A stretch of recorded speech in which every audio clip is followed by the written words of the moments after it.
That's not good.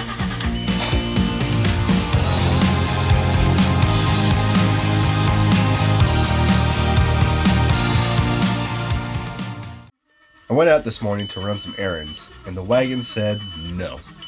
Let's find out why. Here's what we're dealing with. The engine will crank, have a couple sputters, but will not start. A quick scan of the engine control module shows no fault codes. If only it would be that simple. Okay, there are 3 basic things an engine needs to run: air, fuel, and spark. We can check the air pipe and filter for any restrictions, and there are none. We can check the fuel at this point here. This is the supply line from the fuel pump. Use a 17mm and a 14mm wrench to crack the line and crank the engine over. Fuel should come out of the line. Thirdly, we need to check for spark at all spark plugs. This spark plug tester kit is great for this.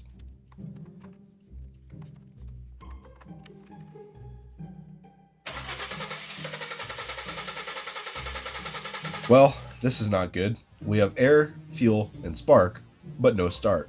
This narrows it down to a bad crankshaft position sensor, timing component failure, ECM failure, or some other mechanical failure. We can check the timing belt components by pulling off this front cover. Yep, everything looks good.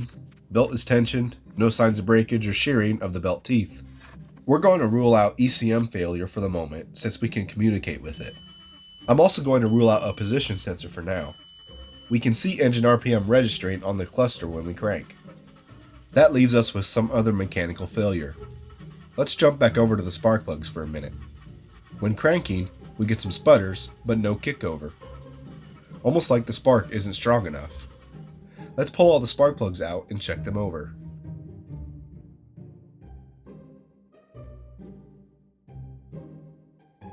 These spark plugs are about a year old, and were replaced when all the other ignition stuff was. There's a link somewhere around here to that video. Here's the first few spark plugs. The oil on the crush washer lip is from the valve cover gaskets starting to leak. These tips look a bit wet, and there's a hint of fuel. A spark plug works by just separating 2 conductors with a gap. An ignition coil sends current down the center conductor, and when it builds up enough, the current jumps to the outside conductor. This spark is what ignites the fuel mixture. If a spark plug is wet, from fuel, oil, or even water, the current will travel through the moistness instead of jumping the gap. Moist. So let's clean these off with some brake clean, let them dry, and reinstall and see what happens. I also did some cranking with the plugs removed to remove any other moisture from inside the cylinders. Moment of truth. Ah! It's alive! I've let the engine run for a good 10 minutes, and we've had no issues. Except for the slight issue where I cracked the PCV crossover pipe, and trying to put it back together with the engine running causes the PCV valve to honk. Vacuums are weird, man.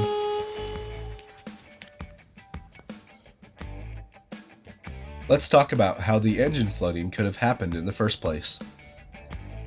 When an engine is cold, it needs more fuel than normal to get started. This creates a rich condition when it does start, and the ECM will equal it out as it runs. If the cold engine is started and shut off quickly, before the extra fuel could be burned, the fuel could stick to the spark plugs, causing our no-start fault. It's common to see this in the spring or fall, often when moving a vehicle the short distance from a garage to a driveway. A good rule of thumb would be to let the engine run for at least 30 to 60 seconds to burn off any extra fuel. At the rate things keep happening to the wagon, this may become a Volkswagen channel. The training service coming up should be interesting.